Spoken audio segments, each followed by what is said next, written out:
Hey Guru Nation, thank you so much for watching. Make sure you like, subscribe, comment, share. I've been getting asked tons of questions on TikTok. How do I get in? I've done those videos before. Let's just give you the cliff notes. You find a research clinic in your area. If you have zero experience, you find a research clinic in your area and you approach them, but you don't approach them by saying, oh, how can I intern here? Nobody wants to hear that, especially the small sites. They don't want to hear that. That sounds like just more babysitting for them.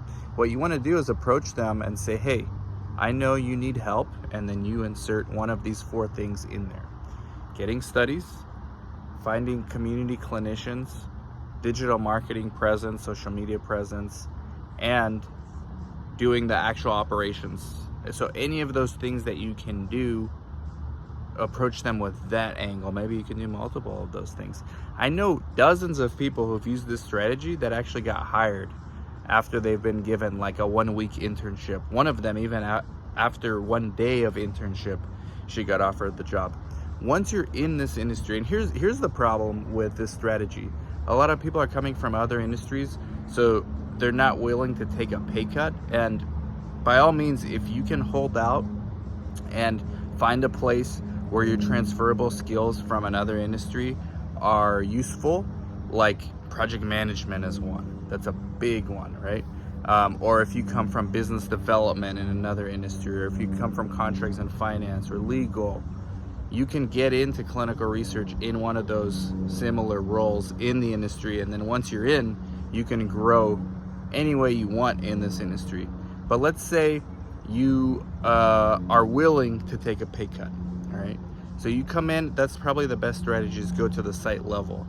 The exponential growth is insane. Once you're in this industry, as long as you're networking and learning, adding your skill set, so whether it's watching videos or taking certification courses, or really it's just by doing the job that you've been hired to do, and if possible, taking on more responsibilities. Any job you get, especially the smaller the company, the better. You're gonna be asked to do things that are not in your job description, because that's how small companies operate. Right now, the industry is having a huge increase in activity and not an increase to match it in the workforce. So you've got employees, my own here, Yuma Clinical Trials, my 2, they were research assistants, now they're research coordinators. They're asked to do so much more than research coordinators at other places, and their career is gonna exponentially grow. They can be CRAs, they could be project managers later on in their career, they could be CTMs. And this is where people really get hung up on this idea of like, I didn't realize I don't even need a bachelor's degree to get in this, or I didn't realize I don't need a healthcare background to get into this. Obviously, both of those things are helpful, but they're not required. What's required is your willingness to work, your willingness to be creative, your willingness to get in this industry and network. I also know people who've been in this industry for over 10 years that don't do networking, and guess what? Their career eventually hits a ceiling where they just can't get past whatever current job they have. Typically this is like CRAs. If CRA can't be an in-house, if a CRA can't become a lead CRA because they're not good with mentoring others, or if a CRA can't become a line manager for the same reason, or if a CRA can't become a CTM because maybe they're lacking some skill sets, like that's on them, all right? A lot of this in this industry is who you know. A lot of the upward mobility is limited by the fact that people don't get out there and network. But it is possible for somebody without a bachelor's degree to make over 6 figures a year doing clinical research.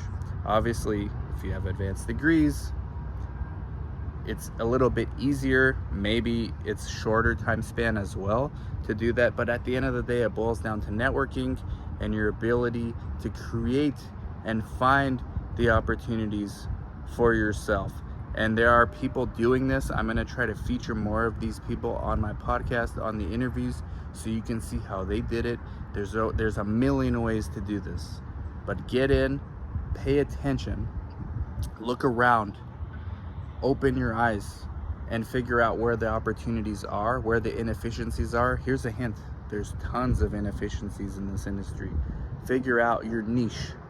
I haven't even gotten into being a consultant yet. Once you get a certain amount of experience doing whatever it is, CRC, CRA, PM, there's overlap into other territories that the jobs no longer become commoditized. So CRC, CRA, those are kind of commodity jobs, meaning you could be a CRC or CRA at one company and then go learn how to be a CRC, CRA at another company, even if it's a different therapeutic area, because the process is the same.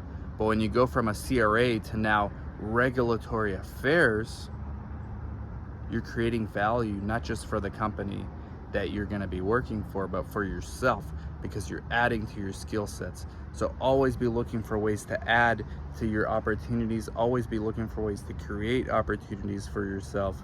It's possible. This industry is welcoming of all backgrounds. I don't care what it is. You can get in. Guru Nation, let me know what you think.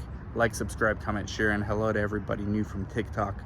Follow me there, Dan Sfera. Take care.